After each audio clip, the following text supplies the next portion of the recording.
Well, it's the Your Choice, Your Voice feature, and this is, of course, I should say, Your Voice, Your Choice. And we feature this morning, of course, the Mayor of the City of Tshwane, and she's here with me, and that is, of course, Dr Nasiphi Moya. Thanks so much for the time. Thanks for braving the traffic coming through, because that is one of the issues moving between the two cities. But welcome to Morning Live. No, thank you so much, and thank you for having me. I was just saying yesterday that I haven't been here since my election, so thank you for having me back.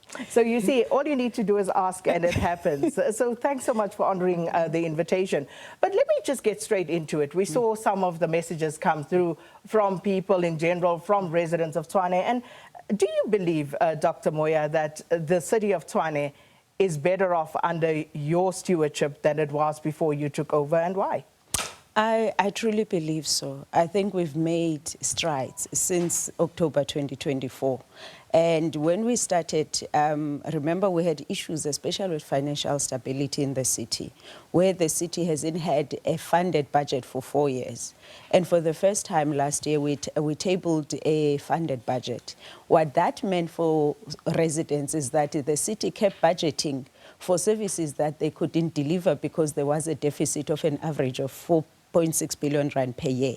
So that had an effect. So when we took over, the backlog on service delivery was shocking.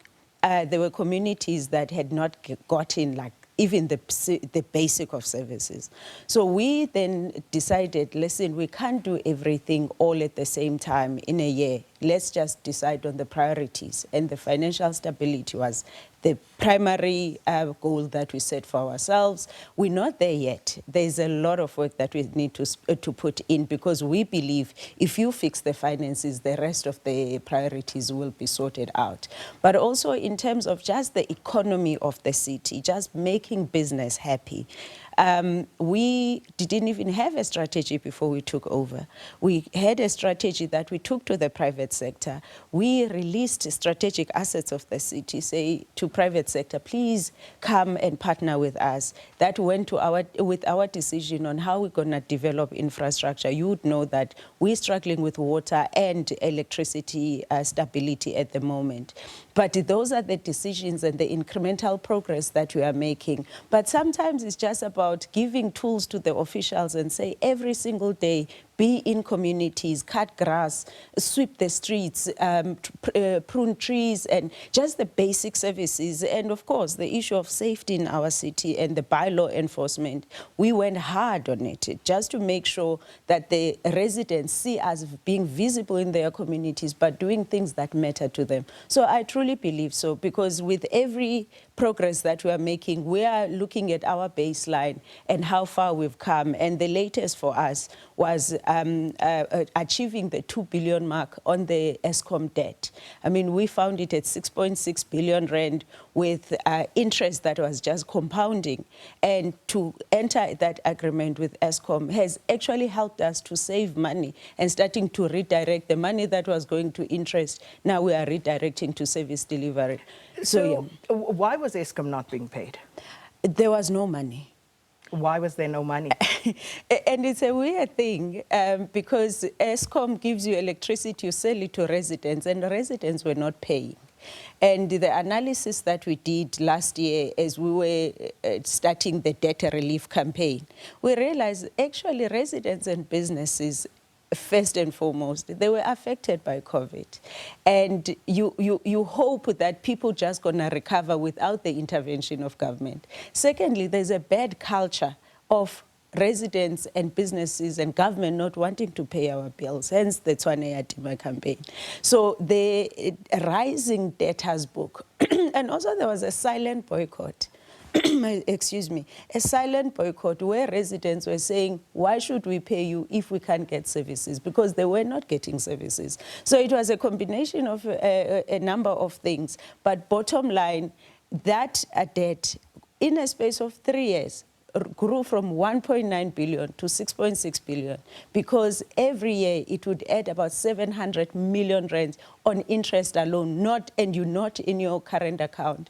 And so because of that, then the city said, listen, we don't have money. And it was one of many things that had to be discontinued in the city, whether it's the security services, whether it was the street lights. The street lights for 4 years when there was no money allocated to street lights, whether for materials or just fixing an Apollo light. And grass cutting was not cut 4 years. There was no resources allocated to it. And so it was one of the effects of the financial instability that the city started to experience. After years of stability, then the city got into that point. So you say residents have a culture of non-payment. What percentage of the residents of Tshwane are not paying for services? So I would say about 40% of our residents don't pay for services. And you find them mostly in the townships. They don't pay. So for instance, we have the township of Garangua that says we want to boycott paying for services, even though we demand to be serviced. About 3% of those residents are loyal paying customers. The rest, they say they don't want to pay. And then when we dig into it, because we always say, if you don't want to pay, the first step for us is to check, are you an indigent customer? Then so we put you on the register and then you get the rest of the benefits. But most of the residents in townships, it's just they don't think they should pay for services. And it's a culture that has been going on for years. We've seen it even outside Tshwane. And we have been hammering this thing that residents, you must pay. There is also something that is even affecting our water availability, where most of the residents have built, they call them boys' rooms, the backyard dwelling. And it has put a strain on our capacity.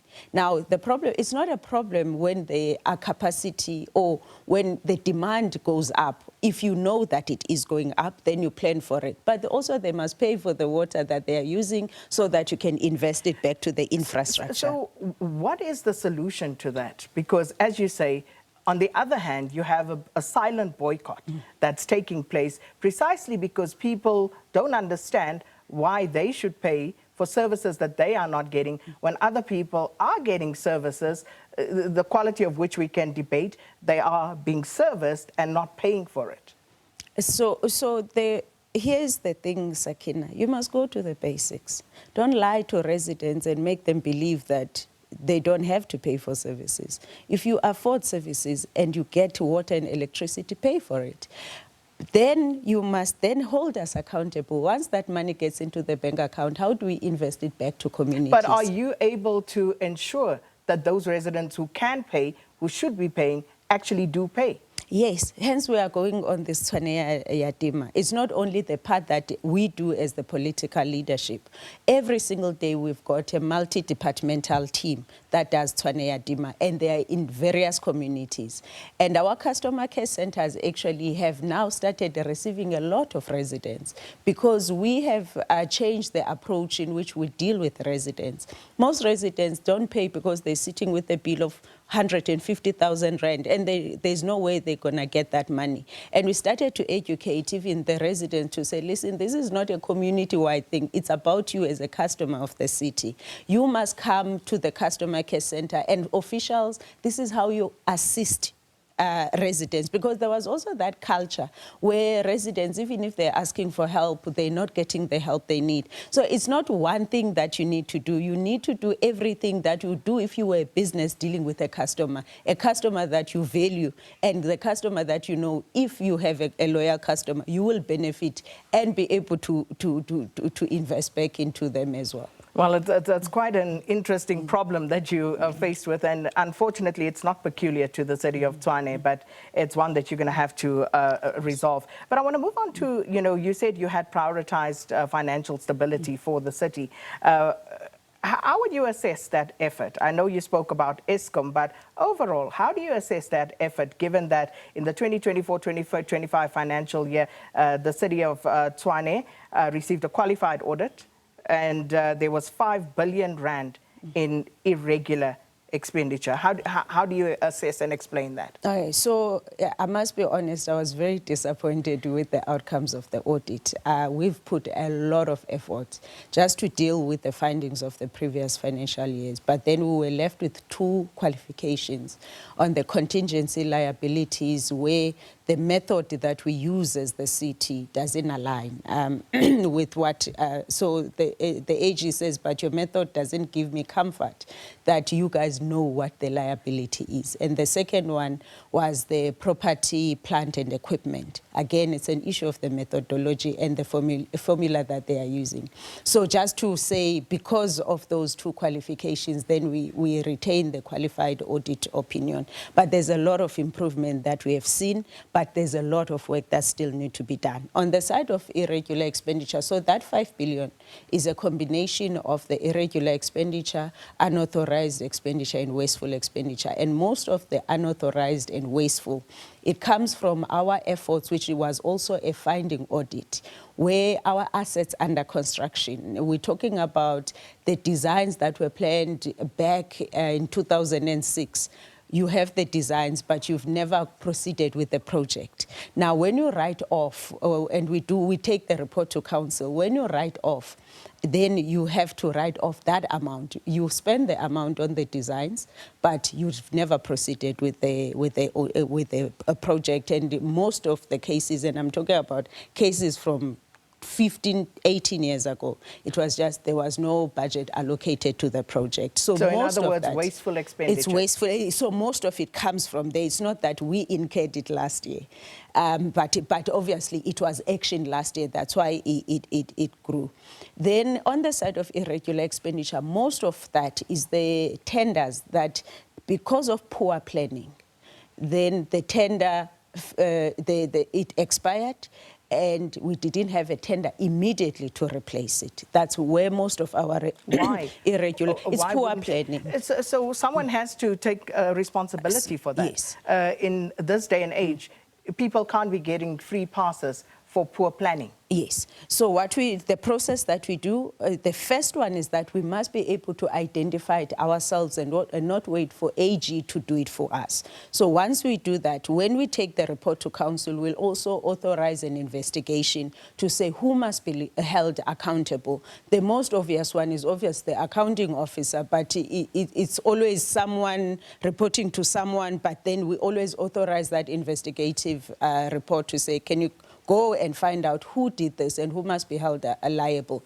Then we've got the consequence management committee. That's where we then start to track. So who's currently being investigated and potentially held accountable for the lack of planning? It's mostly the HODs. So some of them are on paid suspension, they're at home.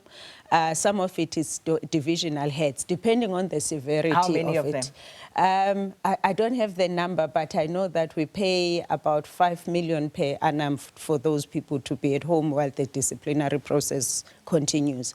Others are at work, but going through the disciplinary processes. Of those who are sitting at home and getting paid, the longest of those suspensions, how long has it been going on for? December 2023. Why hasn't it been resolved? So here's the other frustrating thing about this process. So those officials, every time when you go to the disciplinary process, either they ask for postponement or change lawyers, and then the new lawyers start to ask for postponements. They've been frustrating the process. The other ones, it's because it's the Royval case. We went to Labour Court and we then asked that they remain suspended while we're waiting for the outcomes of the Labour Court. The others is because of the severity of their cases, like others is sexual harassment, things like that. Like it's not safe to bring them back to the office. But on the side of irregular expenditure, we have improved immensely. When we looked at just the capital expenditure, normally the city, in the first 6 months of the year, it would like 16%, for instance, in the 2023-2024 financial year. Last year, we improved, which is 24-25, improved to 35%. This year, which is 25-26, we're at 46% of that capital budget being spent. What it means is that we had tenders in place, we advertised, we appointed, and we spent the money when it was supposed to be spent. So while we understand all these, that AG, and we take them seriously, when AG points out these flaws, the question is always, what are the controls that you're going to put in place to prevent while you holding these ones accountable? Time not our friend this morning, and I have so many questions that I still want to ask you. Residents clearly not happy. Yesterday I saw an article about residents of the City of Tshwane who have started a petition because they're unhappy about the valuation of their properties. So that is one that seems to be gaining traction. You've got residents in some of the areas where they've been experiencing water shortages and interruptions who've been majorly unhappy. So as far as the water tankers go, let's start there. What is the long-term plan there? Is it in the city's plan to continue having these water tankers deliver water, especially to poorer areas? What is your plan with the water tankers? So the water tankers can't be a plan. It's an unfortunate intervention. And I am sure when it started, it was supposed to be a temporary thing. Water tankers, for instance, in our informal settlements, we're exploring boreholes and to have communal taps. And you would ask why only now? I can't answer that, but that's what we are doing now. But you can't say you can't answer that, Mayor, because there must be a reason why you're only doing it now and you haven't done it previously. No, but I'm saying now, the period that I can account for, which started October 2024, has started with this process. That we have now areas, especially where we know that we don't have bulk supply, like Sokulume, there are boreholes there. We have started that program. But before that, I can't account why that decision, even the officials didn't come up with that decision. But you were in council, weren't you? You may not have been the mayor, but you were there. So what were the discussions? There were no discussions. You see? Yes. So there was no real plan to deal with it. So that means the plan was for these tankers to operate indefinitely because there was no other plan. Yes, and I'm saying there is a plan now that for informal settlements, we are saying these water tankers, they are not sustainable. They are expensive, they're not sustainable, and in some cases, they're not even safe. So we're going for a solution that will give dignity to people, that while you don't have water inside your shack, in a tap, but you can have access that is unlimited to water. So what that's is the on plan the informal to kill settlements. the water tankers? The plan for, so for the formalized areas, you must build the infrastructure. You must build the infrastructure, but we also have a backlog in terms of the infrastructure development. I would make an example of an area, Soshanguve L. Soshanguve L, when that tower was built, the population was not even half of what it is now. And because of the growing population, but we are saying there's a reservoir that was built, never commissioned. We're looking in using that reservoir to give more capacity. That is the long-term plan, which is why it's important then to take the capital budget and invest it in water and electricity infrastructure in order to address these things. That is for the formalized Let me ask areas. this. In terms of the budgeting that you are currently doing for infrastructure development for both water and electricity, how much of that budgeting is actually aimed at improving the actual infrastructure, such as replacing pipes, as opposed to administration and other functions? So when it comes to capital budget, we had 2.4 billion rand for the financial year. That's the 46% that we have spent. Most of it went to reservoirs, to substations upgrades, pipe replacement for water, as well as upgrading secondary substations. That's the bulk of it. You can't use it for administration. It goes to the capital projects. But we then have the operation budget, which is also a big amount. That then takes care of repairs and maintenance for both water and electricity. So about 60% of our budget goes to those departments. Let's move quickly to billing issues. As I said, I was reading this article yesterday about residents being very unhappy, in some instances saying their valuation role has now doubled the value of their properties. What happened there? So end of 2024, the city concluded the valuation process. So it happens every 5 years. But there was a period that it skipped, but then it was happening end of 2024. And then the residents were given until May to dispute, May 2025, to dispute any amounts. There's a lot of disputes that were received, that were responded to.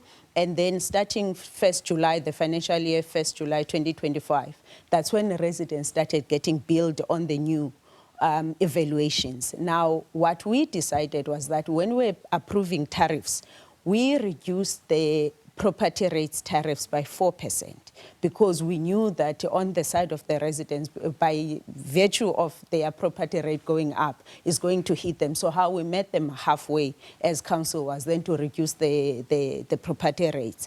So I don't know if maybe that comes from people who were not satisfied with the responses they got, but that process concluded last year already, before we started the financial year. And given that people are still unhappy, is there a process, a dispute resolution process, for lack of a better phrase right now, that the city will be engaging in to engage people on their unhappiness in that regard? It's ongoing. I mean, we were there in yesterday's, for instance. Our team was there. So anyone who has an issue with any line item in their account, they know that they can always go to our customer care center. So we didn't close it. Officially, the valuation process closed, but the residents can always approach the customer care center. We didn't close that engagement. And sometimes residents just need to come and understand what the bill actually means, because sometimes we realize that it may be that it's not understood. But no, we are open. The residents can walk into any of the customer care centers and they'll be assisted. You said something earlier about the private sector and some of the assets of the city.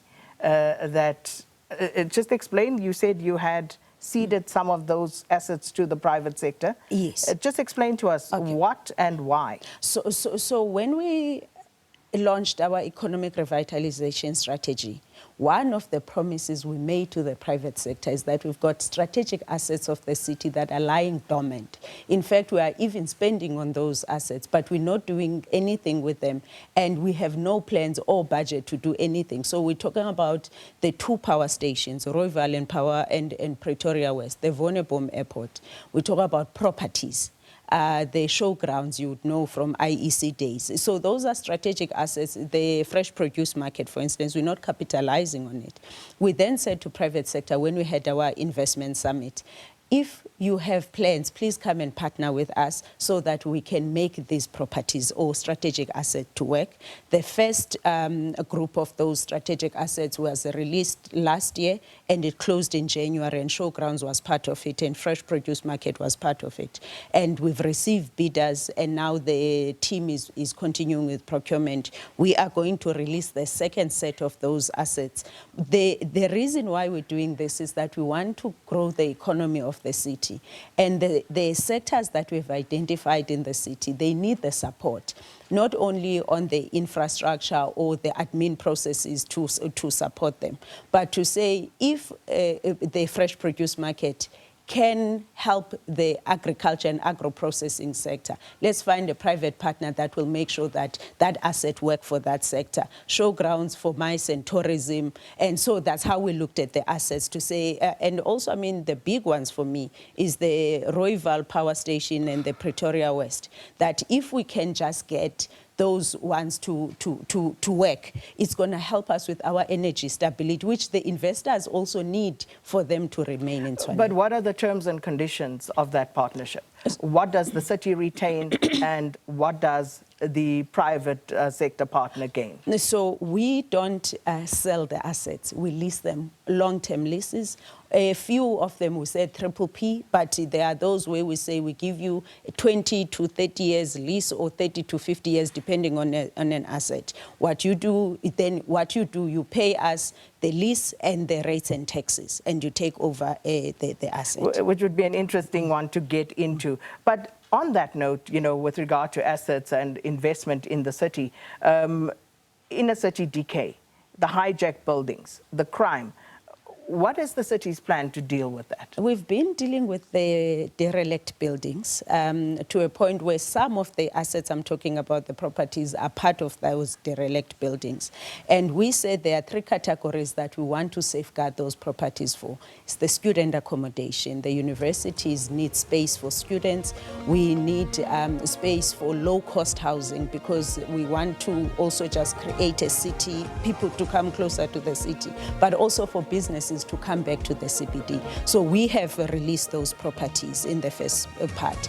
If you walk into the CBD, there's been a lot of improvement in terms of TMPD visibility, the order that is there. We are trying very much to make sure that it's safe for the residents as well as businesses that are operating in the city. But we are now about to conclude the bylaw on derelict buildings because they are not only city-owned, they are private ones, there's provincial and national government. So we need a bylaw just to strengthen our hand in how we deal with those derelict buildings. But that's the work that we started last year already. Well, that's all the time we have. But thank you so much for honoring the invitation. And that, of course, was Dr. Nasiphi Moya, Tshwane Mayor, speaking to us about service delivery and, of course, the state of the City of Tshwane in our new feature, Your Voice, Your Choice.